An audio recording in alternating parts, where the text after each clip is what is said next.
Dan Kenner took a sip of bourbon and picked up his iPhone. He'd gotten a text message from his wife saying that she'd be late at work again and that he should have dinner on his own. Dan was a man who liked to plan. Since the evening was free, Dan decided to eat a cheeseburger at Whataburger and spend the evening with Lee Child's latest novel, Jack Reacher, and a bottle of Milam & Green 13-year-old bourbon given to him by his father-in-law. He'd been saving the bottle until the right moment, and this evening promised to be that moment. Dan took another sip of the bourbon and set the iPad aside on the end table, savoring the 111-proof amber liquid, 5% alcohol by volume, and reflecting on his current situation. Kendall, Dan's wife of 6 years, has been working overtime for the past 6 months. At the beginning of their marriage, they had agreed to put an equal amount each month into a joint checking account to pay bills and fund vacations, but their personal savings, checking, and retirement accounts were kept completely separate, and neither of them had access to each other's accounts. Kendall's income as a salaried employee was not increased by additional hours, so whether Kendall worked 40 hours a week or 60, her income remained the same. With separate personal accounts, Dan did not know whether Kendall earned little or a lot from her overtime hours. The amount they each contributed to the joint account was far more than they needed to cover expenses, and the balance had grown considerably. This division of accounts had been insisted upon by Kendall even before they were married. When he and Kendall first met, Dan's business was struggling due to the poor economy, and there were weeks and months when Dan refused to pay himself. That's the nature of business. The janitor gets paid before you do. Dan refused to lay off employees and dug deeper and deeper into his personal savings to keep his promise to himself that no one would lose their job. He went about his life step by step, and as night fell, he would close his workshops, and all he would discover was that he was a day older and even deeper in debt. Kendall was making a decent salary as a staff accountant at a Fortune 500 company and kept out of Dan's business. She feared his company would fail at this time and kept her at arm's length. During these difficult years, Dan lived off of savings so as not to burden Kendall, and although it was sometimes difficult for him to fulfill his obligation to replenish their joint account, he was always able to put his share into it, knowing that the storm would eventually pass. Dan was able to not only weather the storm, but to thrive. The collection of 3 auto repair shops he had inherited from his father had grown into a small chain of 12 locations over the past few years. In the next 3 years, he had purchased options on land that would allow him to expand the chain to 20 locations. All of the workshops were operating at a disadvantage, but Dan deliberately kept his wages as low as possible and invested the profits back into the business. Tire fitting equipment was purchased for each location, capable of mounting and balancing any size tire on any type of wheel, no matter how exotic. State-of-the-art diagnostic equipment allowed his technicians to diagnose and fix drivability problems on nearly every vehicle manufactured in North America, Asia, and Europe. Except France, because screw a bunch of Peugeots. So Dan's business was going strong. Kendall's job was going well. It should have been the happiest time of their lives. But cracks appeared in their marriage. For Dan and Kendall, it was their second marriage.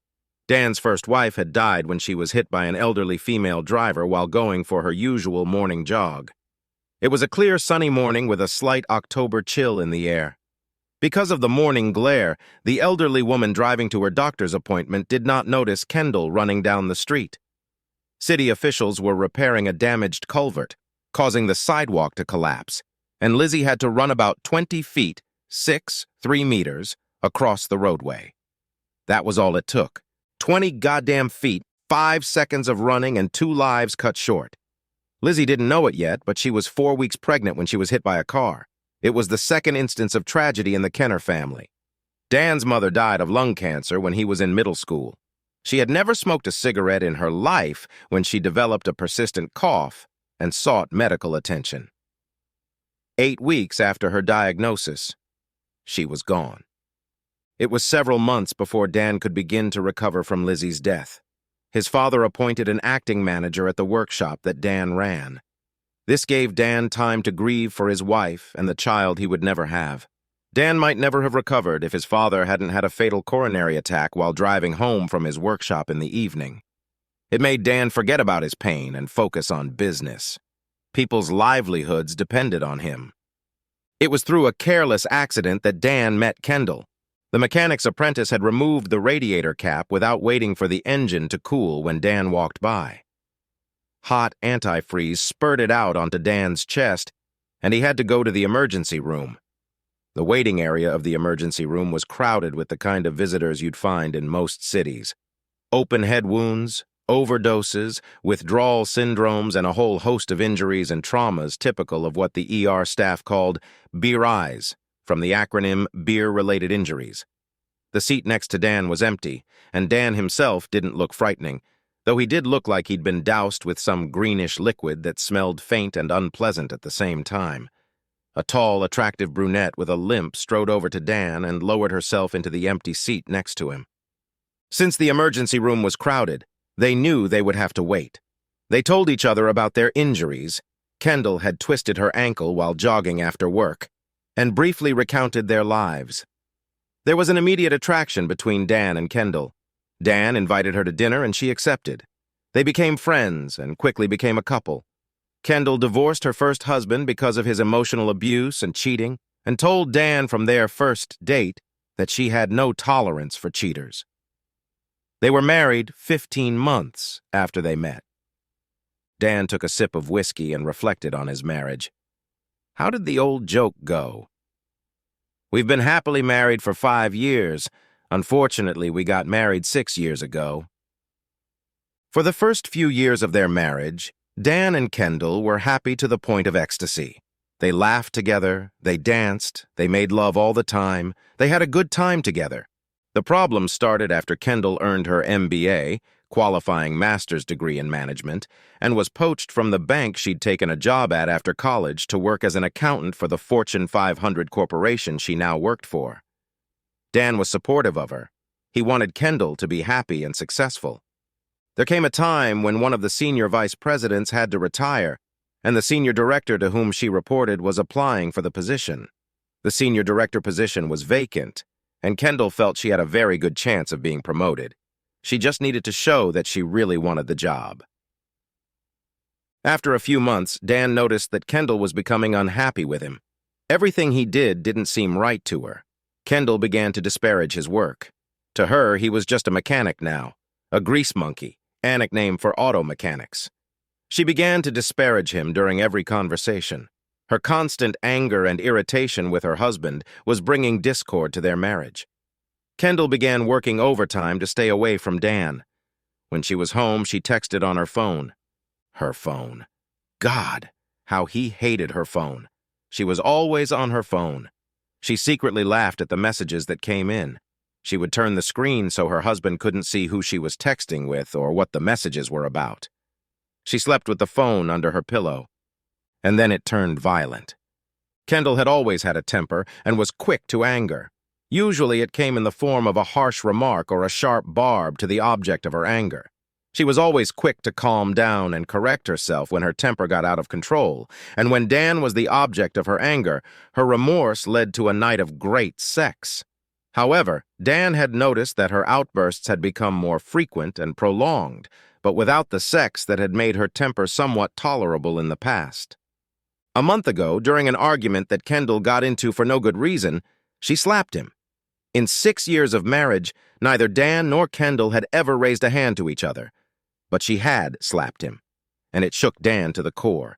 The slap surprised Kendall too because she immediately apologized, but then came the coffee cup incident. A week after the slap, Kendall yelled at Dan because the oil change light on her BMW had come on and he hadn't changed it.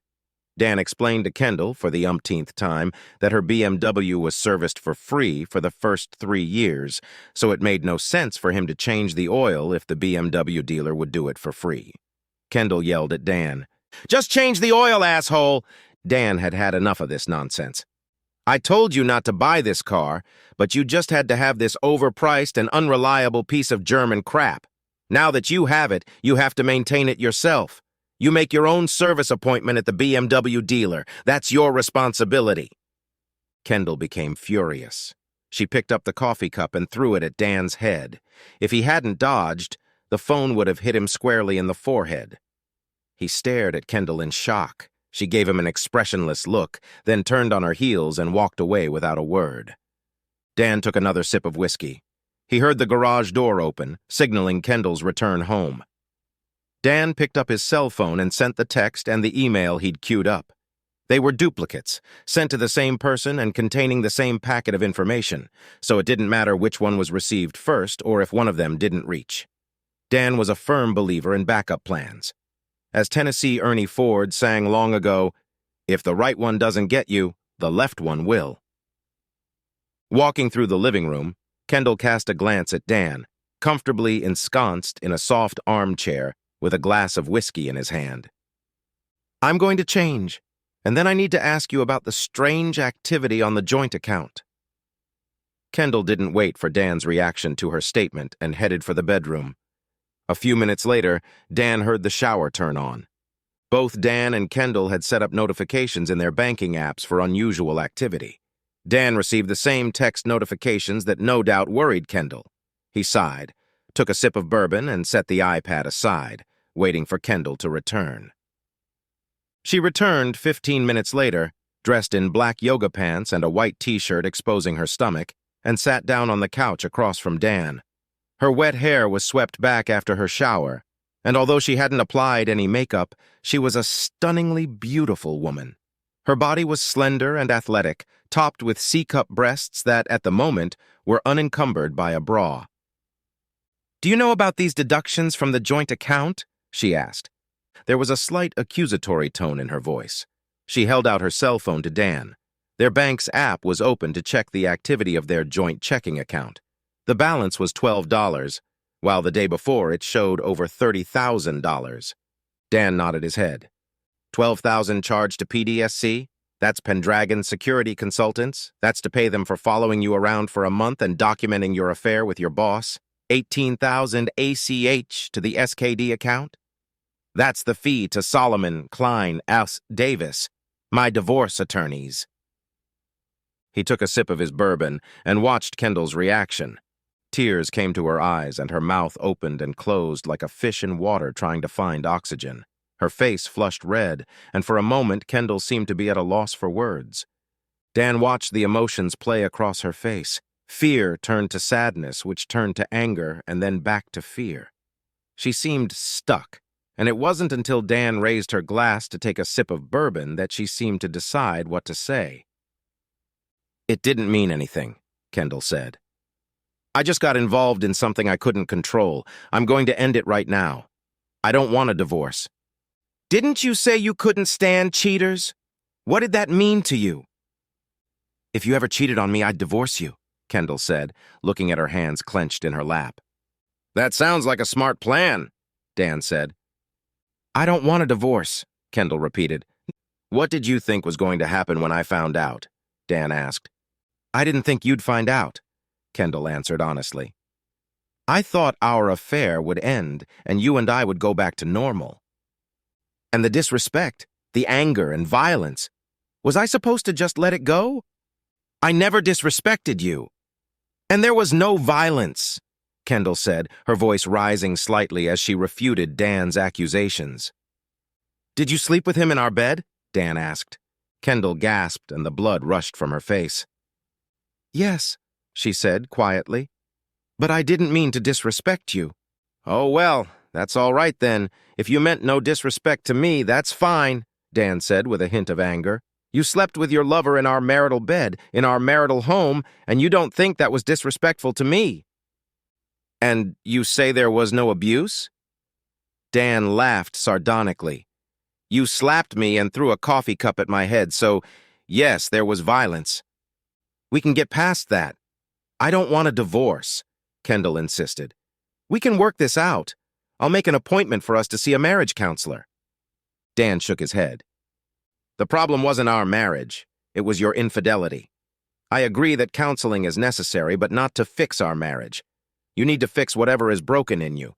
If your boyfriend was single, you'd be out of here on your first cigarette puff. He's not getting a divorce, so I'm your plan B. Well, the hell with this mess." "I don't want a divorce," Kendall repeated firmly. "You'll change your mind," Dan said with a wry smile. Kendall's phone buzzed with incoming notifications the entire time she and Dan were talking, but she ignored them, turning to Dan. When the incoming call came in, she lowered her eyes irritably. "You should probably answer it," Dan said. Kendall got up from the couch and headed into the master bedroom for some privacy. As she left, Dan picked up his phone, opened a few apps, and hit the send button. Dan heard Kendall's muffled voice, but couldn't understand her until she spoke loudly. "What did he do?" A few minutes later, Kendall returned to the living room. Her face was red, and her eyes squinted and angry. "Did you tell his wife? You told his wife?" she screamed. "How dare you try to ruin his marriage? You have no right. They have 2 little boys. How could you hate her so much, you miserable asshole, you miserable piece of shit? I will never forgive you for hurting her like that." Dan looked at Kendall, puzzled.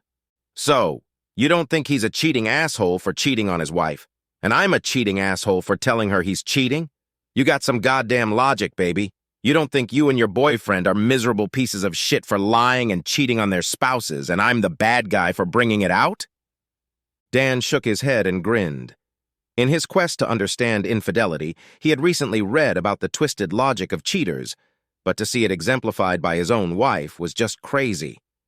"This is between you and me. You had no right to interfere in their marriage," Kendall shouted, her face crimson with anger. "Your boyfriend had no problem interfering in my marriage, so I have no problem interfering in his marriage. If he's cheating on her with a coworker, there's no telling what kind of skanks, whores he's cheating with. She should protect herself and get tested for STDs. He's not like that, and he's clean. Since the first thing you do when you get home after working late is take a shower, I'm assuming you have unprotected sex with him.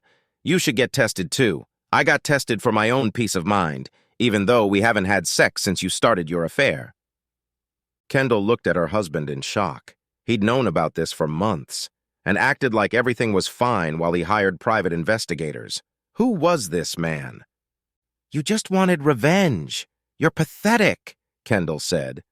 Dan noticed again that her phone was buzzing with incoming notifications, which she ignored while she hurled insults at him. When she paused to catch her breath, her phone rang. "You should probably answer it," Dan repeated, taking another sip of bourbon. Kendall headed into the master bedroom again to answer the call. Dan made a call on his iPhone and quickly muttered into the receiver. He then opened the recording app on his iPhone and leaned it against the lamp on the end table next to the chair. The phone was videotaping Dan while keeping the line open so the person on the other end of the line could hear what was going on. Dan sat leaning on his arms and waited for his wife to return. He didn't have to wait long. Kendall practically flew into the living room. "You posted this on Facebook!" she screamed. "You put it on Facebook and tagged all my family and friends! You tagged Pastor Riley?" "Well, yes, but to be fair, I also posted it on LinkedIn so all your professional connections could see it too." Kendall screamed in frustration and anger, then threw her phone at Dan's head. He closed his eyes as she leaned back for the throw and braced himself for the impact. When the blow followed, it was much harder than he expected. He nearly passed out when the phone hit his forehead, but he managed to keep his composure. He knew she was going to do something, and sitting still to keep from killing the bitch was one of the hardest things he'd ever had to do. Kendall jumped over the space separating them and started punching him in the face. Dan felt his lips split open, and the copper tang of blood rushed into his mouth. It hit his nose, and for a moment, Dan's vision blurred. Finally, it got to the point where he stopped sitting up, leaning on his arms, and covered his face with his hands as she continued to beat him. Kendall screamed, "I'm going to kill you, you bastard! I'm going to get a gun and blow your fucking head off!" Finally, Dan stood up and took a few steps away and gently pushed her away, leaving the couch between him and Kendall. If the 911 operator Dan had called had done everything right, he would only have to wait a couple minutes for the patrol car to arrive. That's exactly what happened. Kendall looked at Dan with eyes full of hatred, her chest heaving as she took deep breaths. She tried to calculate the best way to get to Dan, to the left, to the right, over the top of the couch. Before she could come up with a plan of attack, the doorbell rang. "You should probably answer the door," Dan said, his voice flat and unemotional. Kendall wrinkled her nose and squinted her eyes, looking Dan in the eye. She paused, then turned on her heels and headed for the front door. Kendall swung the door open and 2 police officers stood before her. She spoke to them, looking back at Dan every few phrases. The officers and Kendall were too far away for Dan to make out their slurred conversation. He saw Kendall gesticulating vigorously and pointing her finger at him. Dan saw Kendall step aside and allow the officers to enter their home. She led one of the officers past the living room toward the kitchen. The second officer approached Dan. "Mr. Kenner, I'm Patrolman Diaz and my partner is Patrolman Agnew. Your wife tells me that you were violent toward her tonight. Why don't you tell me what's going on? Did you touch her?" Dan shook his head. "No." "I confronted my wife about her affair. She attacked me." Dan pointed to his face. He could feel blood on his face from the impact of a dropped cell phone. He could also feel a busted lip. "I was the one who called 911. She's gotten aggressive lately. A month ago she slapped me, and a week later she threw a coffee cup at my head. I dodged it. But if I hadn't, I would have had to go to the emergency room. I recorded today's confrontation. Would you like to see the video?" Patrolman Diaz definitely wanted to see the video. Dan made a few tapping motions on his iPhone and then handed the phone to the policeman. Patrolman Diaz silently watched the video, raising his eyebrows at the scene of Kendall pouncing on Dan. The cop looked at Dan skeptically. It looked like there had been a conversation before the tape. Was anything said that could have escalated the situation? Dan shrugged. She found out that a private detective had been following her for a month and that I had passed the results of the investigation on to her lover's wife. She wasn't happy about it. The policeman grinned. "You don't do things by halves, do you?" As one guy said, "I light my way forward by the light of the fires of the bridges burning behind me." "Okay, Dylan McKay." The officer shook his head and smiled. His partner came out of the kitchen and they conferred with each other. The second officer shook his head and nodded toward Dan. Patrolman Diaz played his partner the video on Dan's phone. His partner rolled his eyes and shook his head. Kendall's explanation was very different, but she didn't know she was being recorded. Patrolman Diaz turned back to Dan. "We're arresting your wife for domestic violence and terroristic threats. I suggest you take out a restraining order." Patrolman Diaz opened the front door as his partner led Kendall out of the kitchen with her hands cuffed. She was crying and beginning to choke. "Dan, don't let them do this to me. Please, if you ever loved me, make them let me go. I promise I'll be good." Dan rolled his eyes and turned to the officer who handed him a business card. "The card had my email address on it. Send me a copy of the videotape." As the patrol car pulled away, Dan called his attorney, Dwight Solomon. "It went exactly as I suspected. She was just arrested and taken to jail. Stay calm, Dan. If she shows up tomorrow, you know what to do." The next morning, as Kendall was leaving the courthouse accompanied by her parents, she was stopped by a 20-year-old blonde woman chewing gum. "Excuse me," she said, stopping in Kendall's path. "Are you Kendall Kenner?" "Yes," replied a very tired, hungry, and irritated Kendall Kenner. "Who are you?" "You've been served," the blonde replied, holding out an envelope to a shocked Kendall. The blonde smacked her gum and turned her back to Kendall and walked away. "What is this crap?" Kendall called out to the blonde in the back. "I don't know. I don't care," the blonde replied over her shoulder. "But I'd say you're probably fucked, whatever it is." Kendall opened the paper with anger and saw the inscription, "Petition for Dissolution of Marriage." "What an asshole!" she yelled to her parents. The morning was not an easy one. Kendall was awakened early and taken out of her jail cell and taken to a holding cell on the other side of the building. She sat in the cell for an hour before meeting with her attorney. She was allowed to make one phone call the night before, and she called her parents, who immediately began leaving voicemails at various law offices so they could get to work the next day. They contracted with the first attorney who called them back the next morning and were assured that Kendall would be represented at the hearing. The judge set bail for Kendall at $10,000, which meant she would have to either post the entire amount or pay a bail bondsman 10% and then put up real estate as collateral. The judge also issued a restraining order prohibiting her from contacting her husband, showing up at his home or his work. She had to make arrangements with her attorney to remove her belongings from the home. Kendall's attorney objected to this, but then was shown pictures of Kendall's husband. The objection was withdrawn. Upon leaving the courthouse, the first thing Kendall's parents did was drive her across the aisle to McDonald's. She was booked into the Denton County Jail too late to eat dinner, and jailers woke her up early for a morning court visit, so she missed breakfast. Kendall hadn't had dinner the night before, preferring to spend time in bed with her boss, Tony. She had planned to snack on leftovers from the refrigerator when she got home, but that plan had fallen through. She wondered how she'd ended up here. She and Tony had just finished their second round of sex when the alert tone on her phone rang. While Tony dozed beside her, she checked her phone, expecting to see a message from Dan. Instead, she saw a message from the bank about a low balance. She quickly logged into her bank's app and immediately saw that there were only a few dollars in the joint bank account. After lunch, the account received 2 ACH withdrawals, one for $12,000 and one for $18,000. A Google search of the payees yielded nothing. Kendall realized that this could mean they had been ripped off or that the bank had made a mistake. Kendall was a smart woman. She also realized that it could mean that Dan knew about her affair and had emptied the checking account. However, she didn't believe that. She knew her husband and knew he wasn't afraid of confrontation. If he suspected her of cheating, he would certainly tell her. Dan Kenner was not the kind of man to let something like that pass his ears. She knew that, and yet here she was, lying next to her boss in a cheap motel after sex that was spectacular in its mediocrity. Not for the first time, she wondered what she was doing here. Kendall had always had it easy. She had always been the prettiest and smartest girl in class. She was rarely the most popular because the other girls didn't trust her. She learned at an early age to use her sexuality as a weapon, and it was a weapon she pulled out without hesitation. It started with Mr. Campbell, her high school math teacher. A few blowjobs earned her an A+. Letting Miss Donovan sleep with her earned her an A in economics.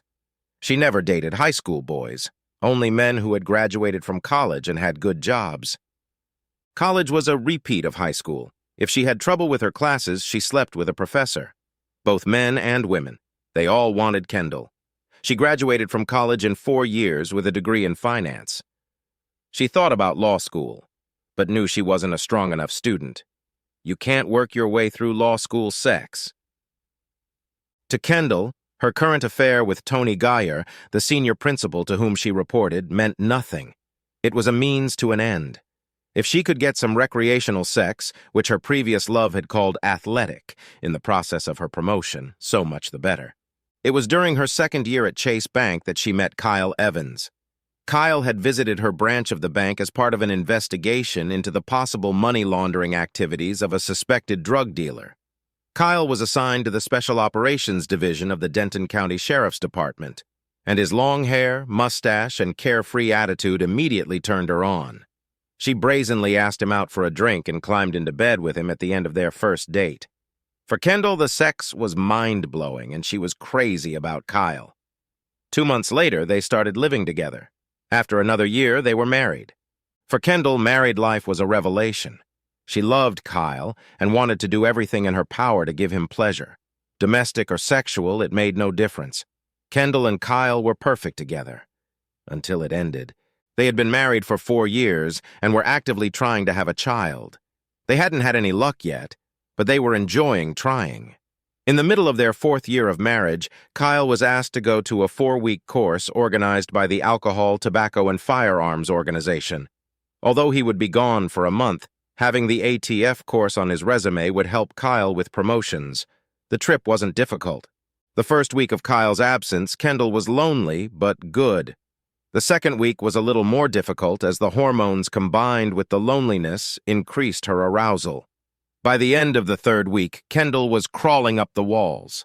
In the 4th week, Kendall agreed to go out for drinks with Bill Williams. Williams, known as Bill Squared, or more commonly Square, was her husband's former partner in the Denton County Sheriff's Department. Kendall didn't know exactly what had led to their rift, but she knew they were no longer friends. She'd accepted his invitation for a drink with the vague thought that she could help bridge their differences. Besides, he was a good-looking man and she was lonely. What could be worse? Kyle had performed well in the ATF class. He was leading the class, which was important because in the last week, whoever was in first place got to take the final exam 3 days early. If they passed the exam, they could leave early, and if they failed, they had to stay until the end of class. Kyle passed the exam and 3 hours later was sitting on a plane headed to DFW, Dallas Fort Worth International Airport, to surprise his wife. It was 4 in the morning when the Uber dropped Kyle off in front of his darkened house. In the driveway, he recognized the car of his former partner, Square.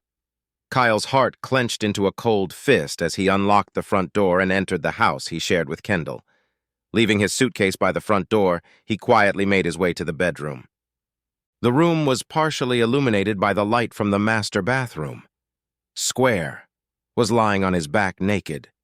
Kendall was lying on her side, facing him. Her arm was thrown over his chest, the same way she slept with her husband. Kyle pulled out his cell phone and began filming the sleeping couple. After 30 seconds of filming, he took a few pictures and put the camera away. Kyle then approached the bed from Square's side, Kyle's side until tonight, and clasped his hands together, interlacing his fingers. He then raised both hands above his head and brought them down with all his might on Square's friend. The piercing scream that escaped Square's lips awakened Kendall from her orgasm-induced dreamless sleep. When she awoke, she was startled and disoriented. She saw Bill crying and clutching his groin with both hands. She saw her husband standing over them, but for a moment her brain couldn't comprehend what was happening. Then, everything fell into place. Kendall looked at her husband with a frightened expression on her face. She slowly realized the full horror of what was happening. Her husband looked down at her. His face was red with rage as he looked at his soon-to-be ex-wife. "I'll be back at 3 to get my things. I'll be done by 6. Don't be here at this time. I won't be held accountable for my actions if I see you, and you're not worth going to jail or losing your job." Kyle grabbed Square by the hair and lifted his face up to look into his eyes. "You're a pathetic piece of shit. I'll send a copy of the videotape to your wife and HR. You can go and quit today because your career is over and so is your marriage." Kyle gave him one last punch on his nose, not hard enough to break it, but hard enough to make blood rush out of it. He turned on his heels and left the house and Kendall. Kendall sighed, remembering how hurt Kyle had been over her cheating. Her strong husband had been devastated, and she feared he would never recover. He had rejected all her attempts to contact him. He didn't want to see her or talk to her. The divorce went through and her parents supported her, explaining that it was not her fault in any way. Kyle must have been very cruel to have hurt Bill so much. His cruelty would have led to the demise of their marriage sooner or later. Her story turned into a story of neglect and abuse on his part. Didn't he show his violent tendencies when he confronted Bill? As Kendall and her parents rewrote history, making herself look like a victim, she became the hero of her story. A brave girl who did what she had to do to escape the brute her husband had become. Only once was her fiction thrown in her face. Kendall was shopping at Engstrom's in Dallas when she came face to face with her ex-husband. With him was a tall, slender woman. She had red hair and an athletic build. She seemed vaguely familiar. She was pushing a stroller. Kendall's eyes widened as she saw her ex-husband for the first time in 5 years. "Hi, Kyle," she stammered. "Hi, Kendall," he replied nonchalantly. She extended her hand toward the woman. "Hi, I'm Kendall. I used to be married to Kyle." "Oh yeah, I've heard all about you," the woman replied, shaking Kendall's hand. Kendall blushed at that. "Nothing good, I'm sure." "Some of it good, and some not so good," the woman replied. "I'm Corey Calloway. I'm Kyle's wife. This is our son, Kyle Jr." Kendall looked at the sleeping infant. The hardest thing in her life was keeping a smile on her face looking at her ex-husband's new family. "He's a beautiful baby. You're lucky you married Kyle. He's a good man. It was good to see you again, Kyle." Kyle only gave her a disdainful look, took the woman's hand, and, pushing the stroller, headed for the men's department. A few days later, watching the local evening news, Kendall was shocked to find that the news anchor was the same woman she had seen with Kyle. That's why she seemed familiar. Kendall typed Corey Calloway into Google and discovered that she was a fast-rising media talent who might end up on one of the national cable news channels. Local media watchers have noted that while she's good enough, otherwise not necessarily profligate or boring enough, for Fox News, her intelligence is more suited to MSNBC, though she'll have to develop a more condescending tone if she moves to that channel. For now, she's been hugely popular on local news. Kendall cried herself to sleep that night and every night for the next week until she remembered her fiction. Kyle was violent and emotionally abusive, wasn't he? It was only a matter of time before his new marriage ended as well. Kendall forced herself back to the present, contemplating how the divorce would turn out for her. After eating an egg muffin, Kendall demanded that her parents take her to their house. "That's not a good idea, honey," her father said. "I need to talk to Dan. I need to explain to him what happened. We can work things out." "Ken," her mother began, "I don't think this is a good idea." The judge said, "I don't care what the judge said," Kendall snapped at her mother. "Just take me home." Kendall's parents walked her to the front door and watched her ring the doorbell. They stood waiting for a couple minutes, and then Kendall rang the doorbell again. When nothing happened again, Kendall started pounding on the door. Dan made a quick phone call and opened the door without removing the chain. "You can't be in here. There's a restraining order to keep you out." "I live here," Kendall said. "How can we fix our marriage if I'm not here?" Dan looked at Kendall incredulously. "Fix it? I'm divorcing you. We're not fixing anything. I'm not going to stay married to a lying, abusive cheater. You need to get out of here." Dan closed the door, which made Kendall furious, and she started pounding on the front door. "Let me in, you chicken shit motherfucker! You haven't seen violence yet until you see what I'm going to do to your cowardly ass! Open the door right fucking now!" She began pounding frantically on the door. Kendall's parents, seeing that their daughter was upset, began pounding on the door as well. As their daughter became more and more upset, their calls to Dan became louder and more emotional. "Open the door, Dan, or I swear to God I will kill you. I'll cut your heart out with a steak knife," Kendall screamed. "Open the damn door, you fucking grease monkey," Kendall's father yelled. "I'll put you down, boy." Dan sipped his coffee and shook his head, watching the video from the doorbell camera. He watched as the patrol car pulled into the driveway and as two officers approached the porch. The officers spoke to the group for a minute, and then one of them separated and rang the doorbell. Dan opened the door and invited the officer in. After verifying Dan's identity, the officer asked him to tell his story. He noticed cuts and bruises on Dan's face. "Last night I confronted my wife about her affair. I have proof of this affair because I hired a private investigator. During the confrontation, she became enraged and attacked me," Dan said, pointing to the bruises on his face. "She was arrested last night and appeared in court this morning. She was issued a restraining order prohibiting her from appearing in her home." Dan handed the officer a copy of the restraining order his lawyer had emailed him. "I have this too," Dan said, showing the officer his camera. He pressed play and they watched a video of Kendall and her parents banging on the door and making threats. The officer only shook his head as he watched them. "Well, that seems clear and understandable. Send me a copy of the videotape," the officer said, handing Dan a business card. He then turned on the microphone on his shoulder and requested 2 more cars for a few more arrests. "Stay inside and watch this shit show from your camera. Don't leave the house until I tell you to." That's how it went down. The officer called his partner in for a counseling session.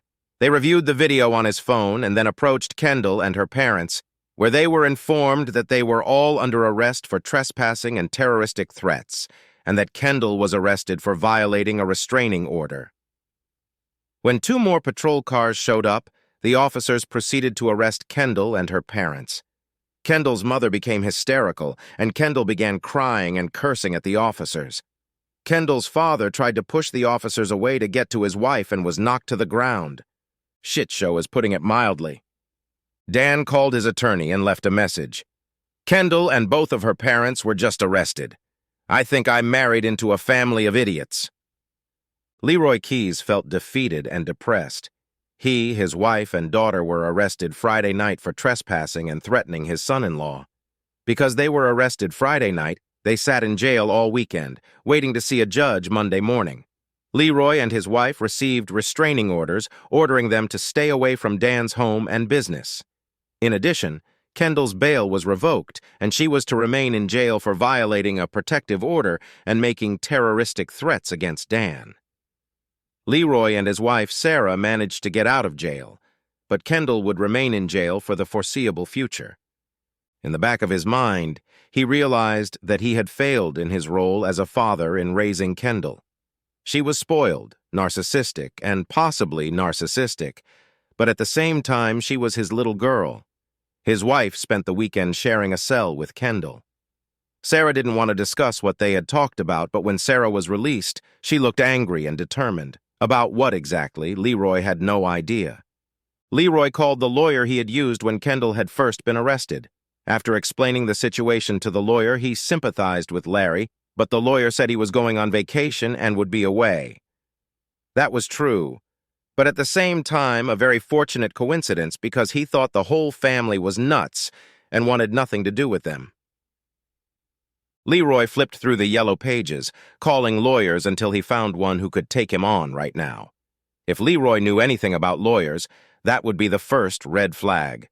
Raleigh Cruz was not at all what a lawyer should look like. Skinny, balding, with a hooked nose and small, narrow eyes, Raleigh more than remotely resembled a buzzard sitting on a power line waiting for its prey to die so it could pounce on the carcass. A vague phrase from a long-ago literature class popped into Leroy's mind. Something about a stingy and hungry stare. Some ambulance hunters were advertised on television and billboards. As you went down the career ladder, some ambulance chasers were advertised on bus stop benches. Raleigh Cruz had a look on his face like he was advertising in massage parlors and on Fox News Channel. Raleigh smiled predatorily as Leroy handed him the business card that was in Kendall's divorce packet. The smile was soon replaced by a grimace. Solomon, Klein, and Davis? What the hell? I thought you said your son-in-law was a mechanic. How can he afford an SKD on a mechanic's salary? He owns several repair shops, Leroy said. I don't think he actually works on cars. Raleigh rolled his eyes, deciding not to rely on his new customers for information. He turned to his computer and did a quick Google search on the name Dan Kenner of Kenner Automotive. 12 places. Not bad.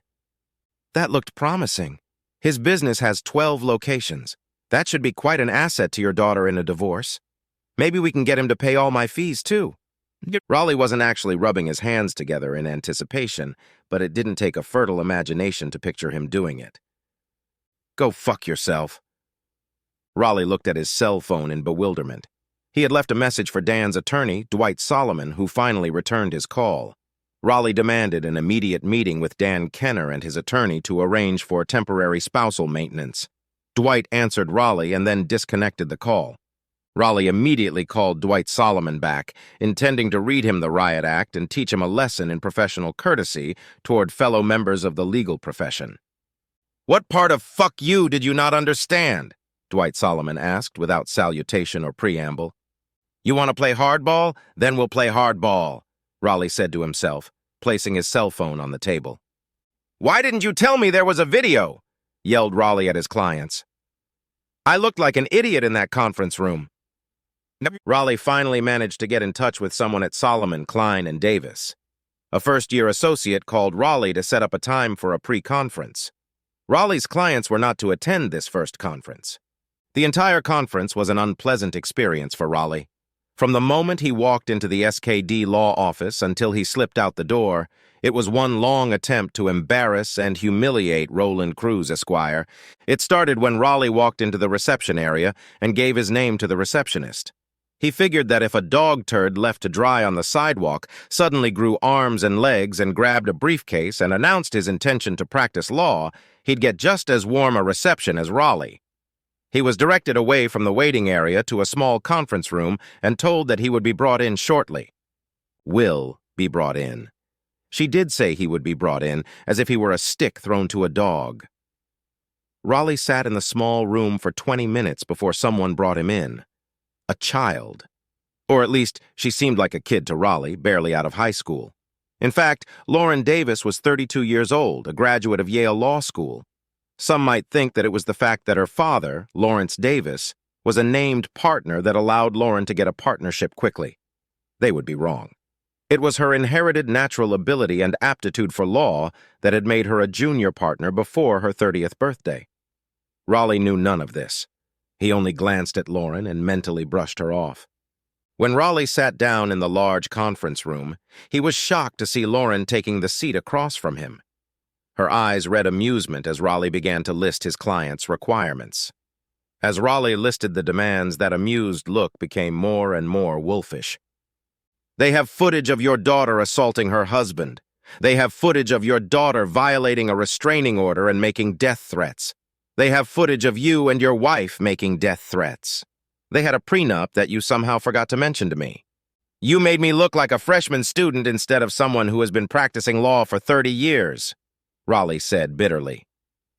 The whole thing had been a humiliating experience for Raleigh, and he was furious. I'm firing you as clients. Go find someone else to do your shit. And here's my bill for your wasted time. Now get out of my office. Kendall and her parents looked at Dan from across the conference room table. Kendall had dressed to the hilt and knew she looked good. She wanted her husband to see what he was throwing away. Dan looked at Kendall in silence, ignoring her attempts to make him regret his decision to divorce her. They had agreed to all the points of the divorce. There was nothing to divide. Each would take what they entered the marriage with. Dan had purchased the house during his first marriage and retained ownership since Kendall had never been listed on the deed. She felt that Dan was not fully committed to their marriage. Dan, on the other hand, saw that his subconscious didn't fully trust Kendall. In the end, they were both right. As part of the divorce agreement, Dan demanded that Kendall return her engagement set to him, and he returned his wedding ring to her. She put the rings in an envelope and handed the envelope to Dan across the conference room. He didn't have an envelope, so he just took the ring off his finger and held it across Kendall's desk where it sat for the entire meeting. As they stood up, finishing the business that had brought them together one last time, Dan had a question for Kendall. Can you tell me why? You've had a good life. I know you loved me and I loved you. Why did you give it all up for an affair? Kendall sighed and looked up for a moment before looking at Dan. I don't know. Boredom? Restlessness? Increase my chances of a promotion? Maybe all three. What do you want me to say, Dan? That I regret cheating on you? I regret getting caught. I can't say I regret cheating or sex, it's just who I am. But you were a good husband. I just wasn't a good wife. I don't know if I could ever be a good wife, to anyone anyway. Dan nodded. Kendall hadn't told him anything he didn't already know or guess. Kendall gathered her purse and papers and turned to leave. Kendall! She turned around and looked at Dan, who pointed to her wedding ring still on the conference table. You should probably take that.